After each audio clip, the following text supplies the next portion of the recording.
Assalamualaikum warahmatullahi wabarakatuh. Perkenalkan, nama saya Rizky Hadi Saputra. Saya dari Sistem Informasi, Fakultas Teknologi Komunikasi dan Informatika. Saya akan menjelaskan mengenai UAS perkembangan sistem informasi. Nomor 1 ialah sebutkan satu software di sekitar kalian dan jelaskan proses pembuatannya. Website search engine. Website atau situs web adalah sebuah kumpulan halaman yang ada di internet yang dapat diakses dengan bentuk perangkat aplikasi browser secara online dengan konten berupa teks, suara, gambar, ataupun video. Website memiliki konsep yang sangat luas dan beragam sesuai dengan tujuan pembuatannya. Jumlah situs web yang ada di seluruh dunia ini sangatlah banyak jumlahnya. Hal ini wajar karena setiap orang dapat membuat situs web dengan mudah saat ini. Web search engine yaitu sebuah website mesin pencarian yang kita gunakan untuk mencari informasi di internet. Contohnya ialah Google dan Yahoo. Untuk membuat website, ada beberapa cara yang digunakan, yaitu 1. Planning atau perencanaan. Rencana adalah proses pembuatan sistem situs dimulai dengan proses perancangan. Pada tahap ini, Anda menentukan tujuan dari situs yang akan Anda buat. Anda juga melakukan analis dan pengumpulan data yang diperlukan oleh situs pengembangan, menempatkan beberapa kebutuhan tersebut ke dalam situs yang Anda akan kembangkan. 2. Desain. Dari informasi dan data yang dikumpulkan pada tahap perencanaan, tahap berikutnya Anda melakukan desain terhadap tampilan halaman depan dan halaman dalam situs. Desain diperlukan untuk memberikan keindahan situs Anda. Hal ini dapat berupa kombinasi warna-warna unik, tata letak, jenis huruf yang membuat situs ini sangat menarik dan mudah untuk dibaca. Desain situs Anda juga harus memberikan image yang lebih bagus dan tidak dapat terlupakan, dan yang akan membedakan situs Anda dengan situs-situs lainnya. 3. Scripting atau pemrograman. Tahap ini merealisasikan ide-ide dari tahap-tahap sebelumnya ke situs Anda. Produksi meliputi teknologi yang digunakan untuk menjadikan ide-ide dalam tahapan desain tersebut ke realitas. Dari gambaran yang diperoleh dari tahap pendesain, selanjutnya Anda dapat melakukan scripting dari hasil desain tersebut ke dalam bahasan web sehingga bisa diluncurkan di internet. 4. Testing atau uji coba.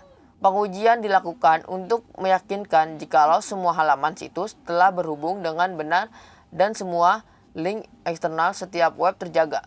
Tahapan ini menguji fungsionalitas dari formulir-formulir interaktif dan validasi penginputan data oleh pengunjung.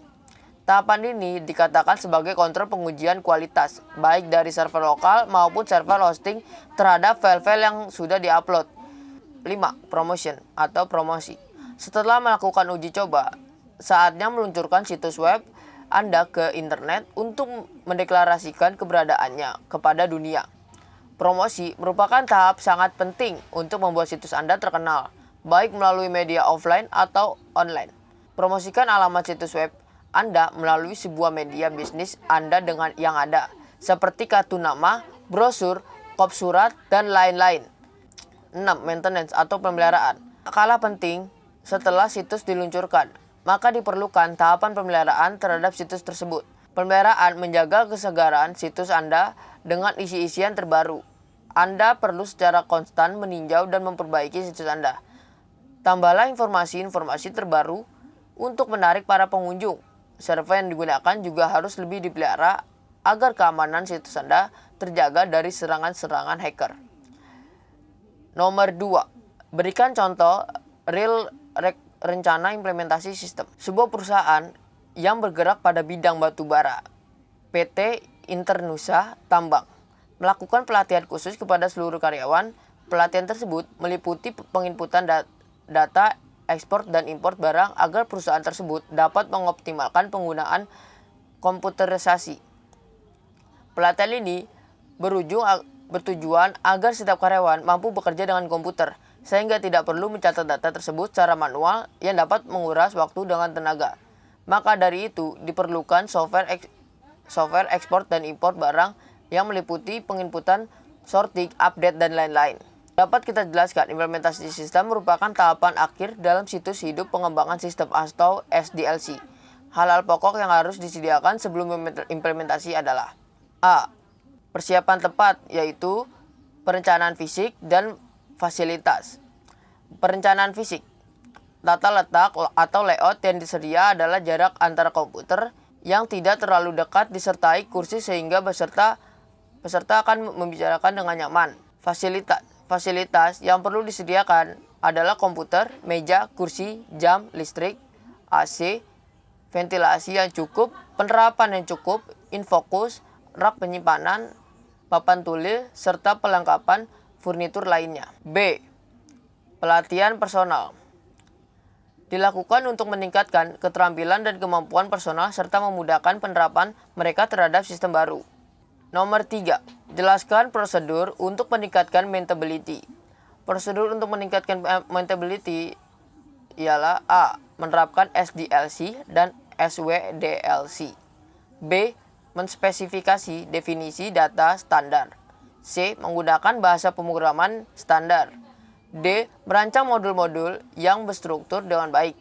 E. Mempekerjakan modul yang dapat digunakan kembali. F. Mempersiapkan dokumentasi yang jelas, terbaru, dan komprehensif. Dan G. Menginstal perangkat lunak, dokumentasi, dan soal-soal tes di dalam Central Persolidated System Cache atau CMS. Nomor 4. Jelaskan perbedaan antara real-time processing dan online processing.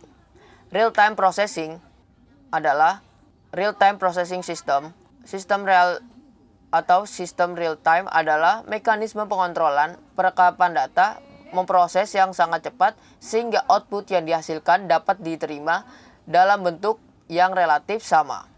Berbeda dengan sistem online adalah satuan waktu yang digunakan real time biasanya superstatus atau 1/1000 sedetik sehingga online masih dalam skala detik atau bahkan kadang beberapa menit. Online processing adalah sebuah sistem yang mengaktifkan semua peripheral sebagai pemasok data dalam keadaan komputer induk.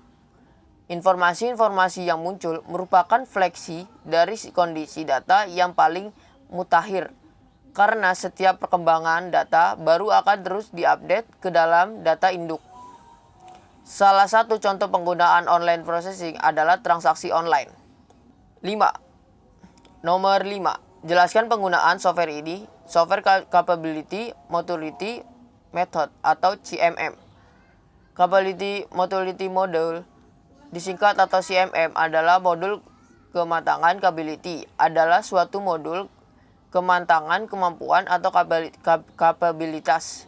Proses yang dapat membantu mendefinisikan dan memahami proses-proses suatu organisasi. Pengembangan modul ini dimulai pada tahun 1986 oleh SEI atau Software Engineering Institute, Departemen Pempertahanan Amerika Serikat di Universitas Cambridge Mellon di Pittsburgh, Amerika Serikat. CMM awalnya ditujukan sebagai suatu alat untuk secara objektif menilai kemampuan kontraktor pemerintahan untuk menangani proyek perangkat lunak yang diberikan walaupun berasal dari bidang pengembangan perangkat lunak. Modul ini dapat juga diterapkan sebagai suatu modul umum yang membantu pengembangan kematangan kapabilitas proses organisasi di berbagai bidang. Misalnya rekayasa perangkat lunak, rekayasa sistem, manajemen proyek, manajemen risiko, teknologi informasi, serta manajemen sumber daya manusia. Secara umum, Mutability modul biasanya memiliki ciri sebagai berikut. 1. Proses pengembangan dari suatu organisasi disederhanakan dan dideskripsikan dalam wujud tingkatan kematangan dan jumlah tertentu atau biaya 4 hingga 6 tingkat. 2. Tingkatan kemampuan tersebut dicirikan dengan beberapa persyaratan tertentu yang harus diraih. 3. Tingkatan-tingkatan yang ada disusun secara sekuensial, mulai dari tingkatan inisial sampai pada tingkat akhiran atau tingkatan terakhir merupakan tingkat kesempurnaan. Sekian yang bisa saya sampaikan. Kurang lebihnya mohon maaf. Wassalamualaikum warahmatullahi wabarakatuh.